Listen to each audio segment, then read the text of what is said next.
यदा यदाहि खलु। ओम श्री गणेशाय नमः। ओम श्री गुरुवे नमः। ओम श्री महावीराय नमः। प्यारे भक्तों, श्रीमद् भागवत के प्रथम स्कंद के प्रथम अध्याय में आगे की यात्रा शुरू करते हैं। तो एक बार नैमिषारण्य स्थान में शौनक आदि ऋषि भगवत प्राप्ति की इच्छा से सहस्त्रों वर्षों में पूरे होने वाले एक महान यज्ञ का अनुष्ठान किया। एक दिन उन लोगों ने प्रातःकाल अग्निहोत्र और नित्य कर्मों से निवृत्त होकर के सूत जी का पूजन किया और उन्हें ऊंचे आसन पर बिठा करके बड़े आदर से प्रश्न किया।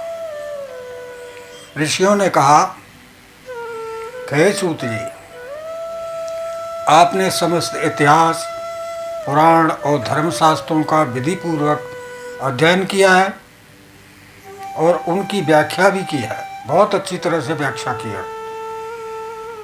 वेद वेत्ताओं में श्रेष्ठ भगवान बदरायण ने एवं भगवान के सगुण और निर्गुण रूप को जानने वाले दूसरे मुनियों ने जो कुछ जाना है, उन्हें जिन विषयों का ज्ञान है, वो सब ज्ञान आप वास्तविक रूप से जानते हैं। तो हे सूत जी, हम आपसे जानना चाहते हैं और आपकी कृपा का पात्र बनना चाहते हैं। आप कृपा करके ये बतलाइए कि उन शास्त्रों, पुराणों और गुरुजनों के उपदेशों में कलियुगी जीव के परम कल्याण का सहज साधन क्या है। आपने क्या निश्चय किया है कि सहजता से कैसे कलयुग में जीव का उद्धार हो सकता है, क्योंकि कलयुग में प्रायः लोगों की आयु भी कम हो गई, साधन करने में रुचि नहीं है, प्रवृत्ति भी नहीं है, आलसी हो गए हैं। उनका भाग्य तो मंद है ही, समझ भी बहुत थोड़ी है। इसके साथ ही वे अनेक प्रकार के विघ्न बाधाओं से घिरे हुए रहते हैं।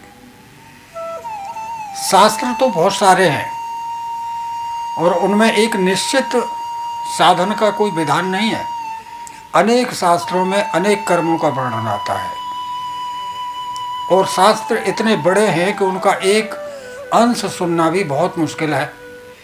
आप तो परोपकारी हैं, अपनी बुद्धि से उनका सारा सार निकाल करके प्राणियों के परम कल्याण के लिए हम श्रद्धालुओं को सुनाइए, जिससे हमारा अंतःकरण की शुद्धि प्राप्त हो सके। ऐसा प्रश्न कर रहे हैं ऋषि लोग सूत जी से।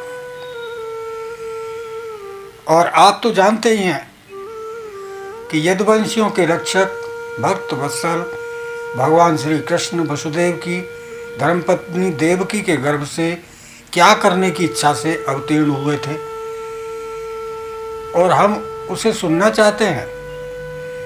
आप कृपा करके हमारे लिए उसका वर्णन कीजिए, क्योंकि भगवान का अवतार जीवों के परम कल्याण और उनकी भगवत प्रेममयी समृद्धि के लिए ही होता है। ये जीव जन्म और मृत्यु के घोर चक्र में पड़ा हुआ है। इस स्थिति में यदि वह कभी भगवान के मंगलमय नाम का उच्चारण कर ले तो उसी क्षण उससे मुक्त हो जाए, क्योंकि स्वयं भय भी तो भगवान से डरता है। सूत जी, परम विरक्त और परम शांत मुनिजन भगवान के श्री चरणों की शरण में ही रहते हैं। अतएव उनके स्पर्श मात्र से ही संसार के जीव तुरंत पवित्र हो जाते हैं। यहाँ साधु संत ऋषि मुनियों की महिमा भी बता दी कि वो तो भगवान की शरण में ही रहते हैं और उनके जरा से स्पर्श से ही जीव मुक्त हो जाता है, धन्य हो जाता है।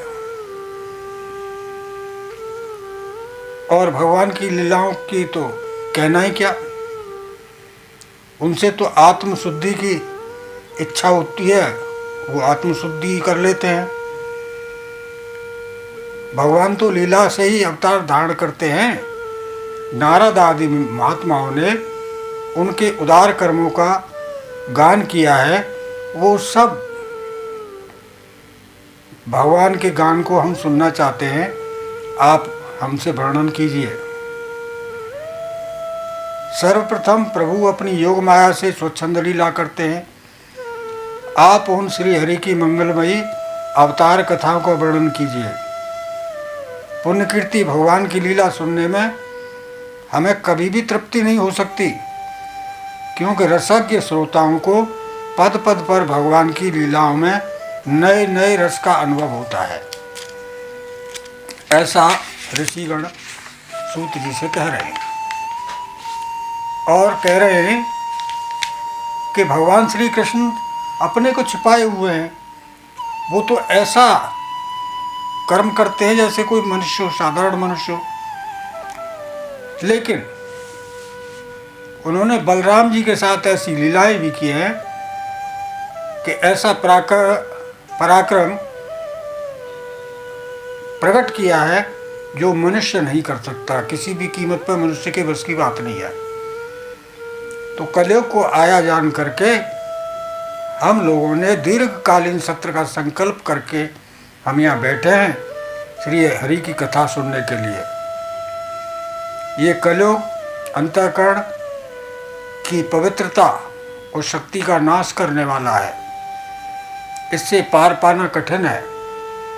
जैसे समुद्र पार करने के लिए कर्णधार मिल जाए तो समुद्र पार हो जाता है, उसी प्रकार जीवन रूपी नैया को पार करने के लिए एक सद्गुरु मिल जाए तो बड़ी आसानी से जीवन नैया पार हो जाती है।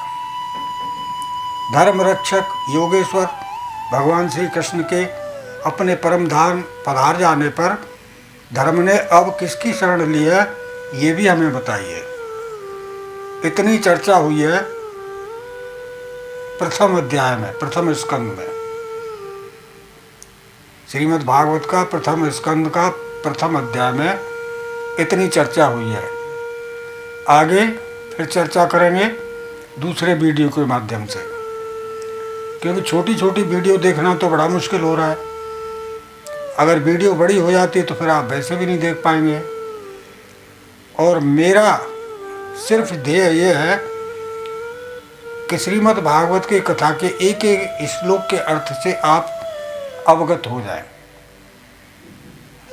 और ये 3 घंटे की कथा में बड़ा मुश्किल है, कोई अवगत नहीं करा सकता।